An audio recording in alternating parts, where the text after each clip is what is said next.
Gusto kita. Pwede mo ba ako i-crush back? Sorry pero di kita type eh.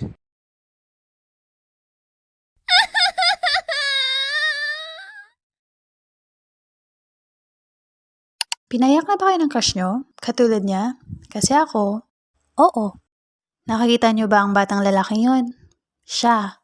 Oo, siya. Siya ang may sala. Char. Ano ba lang aking crush na si Nico? Hindi niya totoong pangalan. I don't exactly know how and when I started having crush on him. Wow, English no? Basta ang alam ko lang, cute nakita ko sa kanya. Moreno siya, matalino din naman, at lalo siyang kumakyut sa tuwing suot-suot niya ang kanyang salamin. At higit sa lahat, Tagalog salita niya. Ewan ko ba, nung bata pa kasi ako ay cool ako sa taong nagtatagalog. Since Tagalog isn't my mother tongue. naging crush ko si Nico simula nung grade 4. Yun sa pagkakatanda ko. Di man kami magkaklase ay kahit pa paano nasisilayan ko pa rin ang kanyang kakyutan. Since magkatabi lang naman ang aming classroom. At dumating ang araw na aking pinaka-aasam na maging kaklase siya nung grade 6. Kaya naman, sobrang saya ng puso ko. Hi!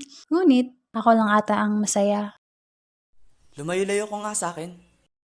Kasi, ang cold niya sa akin. Kaya lahat na ata ng pagpapapansin or Hokage moves ay nagawa ko na para mapansin niya lang. Hanggang saan nangyari ito? Alam niyo ba kung sino pumatay kay Lapu-Lapu?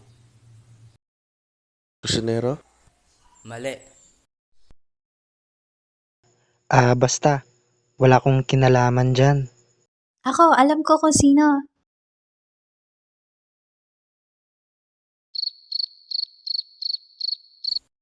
Hindi ko hinihingi ang opinion mo.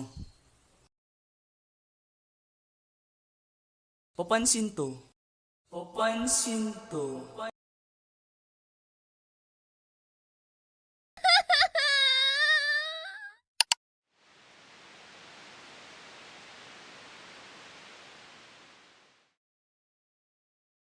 So, ayun na nga at umiyak ako bigla sa sinabi niya. Well, ewan ko ba. At ewan ko ba kung bakit napakabalat sibuyas ko talaga nung bata pa ako. Masyado kasing mapanakit si crush eh. Well, ayos lang naman. Kahit, ayos lang naman kasi sa akin kahit hindi niya ako i-crush pa. Ang nais ko lang naman ay maging okay yung pakikitungo niya sa akin. I mean, maging maayos yung relationship namin as classmates. 'Di ba? Simula nung pinayak niya ako, umiyak ako sa sinabi niya ay na-turn off na talaga ako. Inan-crush ko na rin siya. Madali naman akong kausap eh. Char. Hindi ko na rin hinangad na maging maayos yung pakikitungo niya sa akin kahit as classmate lang. Hinayaan ko na lang siya. Hindi na rin ako nag-effort pa para, mapansin at magustuhan niya. And one time, well, di ko na talaga matandaan na kung nangyari ba ito the day after ng kadramahan namin or days, weeks, or months pa. Umabsent ako ng umagang noon sa kadahilan ng may sakit ako at di na kinayang pumasok. At dahil sa isa akong mabuting mag-aral, ay pumasok din ako kinahaponan. Unexpectedly, nangyari ito. Yui, pinabibigay ni Nico. Binigyan niya ako ng rose at letter. Kung may tatanong niyo kung ano nga ba sinabi niya sa sulat, ay hindi ko na talaga maalala.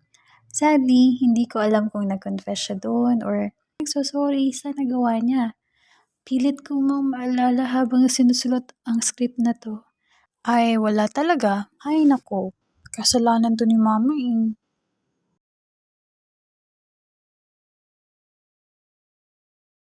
Ma, nasaan na po yung sulat at text ko? Tinapon ko na, pakalat-kalat eh.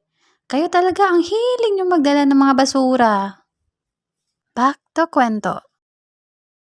Kung nagtataka kayo kung bakit hindi na lang siya mismo ang nag-abot ng sulat at bulaklak, ay dahil absent siya nung kinahapunan. O, di ba? At least kinilig naman ang lola niyo, di ba? I think simula noon naging okay na kami. Like, friends na kami. Maaring na-guilty or he felt sorry sa nagawa niya kaya may pa-flower at letter pa siya. Imposible naman kasing magustuhan niya rin ako kasi gusto niya best friend ko. Ayon sa mga marites sa room namin. I mean, usap-usapan sa room namin dati. Kaso nga lang, may ka-MU na BFF ko. Gayunpaman ay napasaya naman niya ang aking puso. Pero ang hindi ko malilimutan na ginawa ni Nico ay, Yui, may naghahanap sa'yo. Kaklase mo daw. Ayun na nga, sinundo niya ako sa bahay. At nung araw na yun, sabay kaming pumasok sa school. Ay, the end.